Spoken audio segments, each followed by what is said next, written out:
The tension didn't surface in front of cameras or during a press tour. It appeared quietly, in corridors and closed rooms, where conversations are rarely recorded and reputations are carefully managed. What startled those present was not the volume of the claim, but the fact that it came from someone known for avoiding confrontation. When Dakota Johnson allegedly voiced concern about a co-star's behavior, the room reportedly went still. This wasn't framed as an accusation meant for headlines. It was described as a private disclosure, shared with people expected to handle problems discreetly.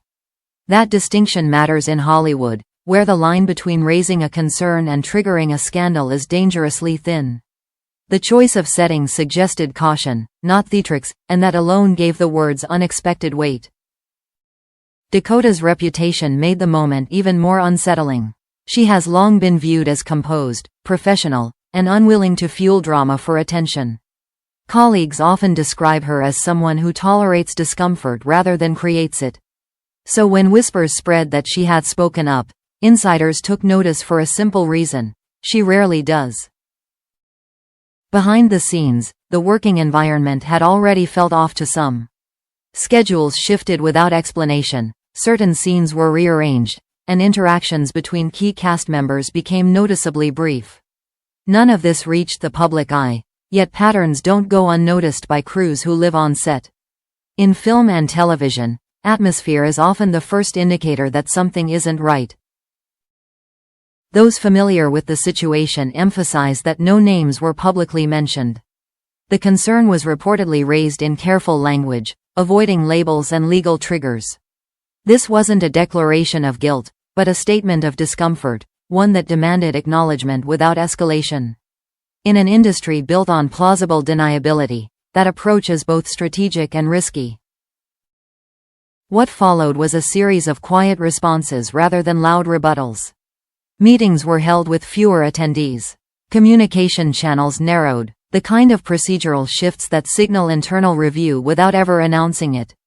To outsiders, nothing seemed amiss, but inside the production bubble, the air had changed. The most telling reaction was silence. No leaks, no counter-stories, no anonymous quotes dismissing the concern as exaggerated. In Hollywood, outright denial is common when claims are baseless. Silence, however, often suggests caution, a pause to assess consequences before choosing a narrative.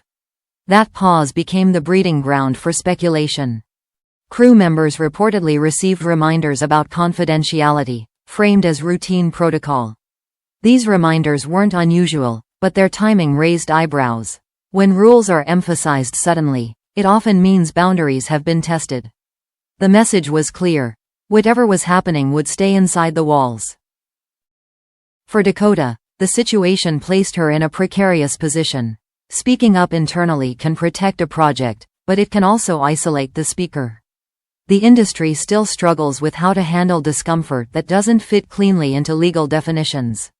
Too vague to prosecute, too serious to ignore, these moments often disappear into procedural fog. The absence of public fallout didn't mean the issue resolved itself. On the contrary, it created a low-grade tension that followed everyone involved. Interactions became formal, measured, and brief. Trust, once shaken, rarely announces its departure. It simply stops showing up. As word of the alleged concern spread beyond the immediate circle, the tone shifted from curiosity to caution. Journalists sensed a story but found no entry point.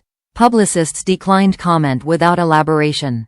Everyone seemed to agree on one thing: this was not a narrative meant for open consumption. What makes this moment compelling isn't the allegation itself, but how it was handled. No explosive reveal, no courtroom drama, no viral confrontation. Just a quiet acknowledgement that something felt wrong, and a system scrambling to contain that discomfort without naming it. In Hollywood, containment often replaces clarity. By the time whispers reached the broader industry, the question was no longer about what had been said. It was about why the response looked the way it did. When a concern triggers protocol rather than denial, people start reading between the lines. And once that begins, the story has already left the room. As the project moved forward, The public remained unaware of the undercurrent shaping decisions behind the scenes. Yet those close enough to witness the shift understood its significance. Sometimes drama doesn't erupt in flames. It simmers quietly, changing everything while appearing to change nothing at all. Once the whispers escaped the confines of the set, the situation transformed without ever becoming public. There were no statements issued, no emergency press calls, no visible attempts to redirect attention. Instead, the industry responded the way it often does when faced with something uncomfortable but legally undefined, by tightening control and reducing exposure. The absence of spectacle became the story's most unsettling feature. What followed behind closed doors looked less like chaos and more like calibration. Schedules were adjusted again, this time permanently. Certain pairings were avoided, scenes reblocked, and informal interactions replaced with strictly professional exchanges. To the outside world, production continued smoothly, but those inside understood that a line had been crossed and quietly acknowledged. For Dakota Johnson, the silence that followed carried a different weight than before. Remaining quiet after raising a concern is not the same as staying silent out of convenience. It signals a decision to let systems respond rather than forcing a narrative. In Hollywood, that choice is often interpreted as maturity, and sometimes as resignation. The alleged co-star at the center of speculation did not respond publicly, nor were they asked to. That omission was deliberate. Addressing a claim without details risks amplifying it. Ignoring it can contain it. Studios are acutely aware of this balance, especially when accusations remain in the gray zone between discomfort and misconduct.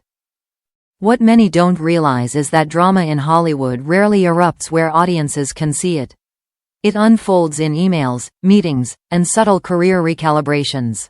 Invitations stop arriving. Collaborations quietly dissolve. Names once paired together are no longer mentioned in the same breath. Consequences don't need headlines to exist. Insiders describe this phase as the most consequential. Once a concern is logged internally, it becomes part of an unspoken record. It may never surface publicly, but it informs future decisions in ways that are impossible to trace. Casting choices, endorsements, and partnerships are influenced by patterns remembered rather than incidents proven. The public, meanwhile, senses something without understanding it. Fans notice distance, tension, and altered dynamics without context. Online speculation fills the gaps left by official silence, often drifting far from reality. Ironically, the lack of information invites more extreme theories than transparency ever would. Dakota's continued restraint played a crucial role in shaping the outcome.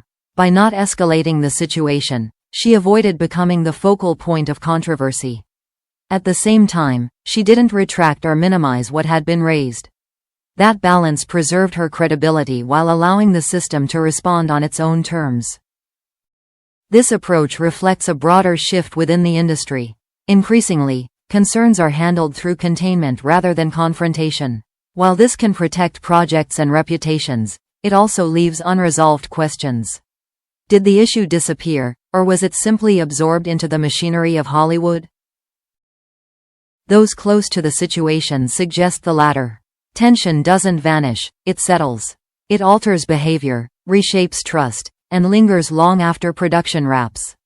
The true impact is measured not in headlines, but in what never happens again. The collaborations that don't repeat, the stories that remain untold. For audiences, this kind of ending can feel unsatisfying. There is no clear villain, no resolution, no definitive truth. But that ambiguity is often the most realistic outcome in an industry built on image management. Not every drama concludes with accountability or absolution.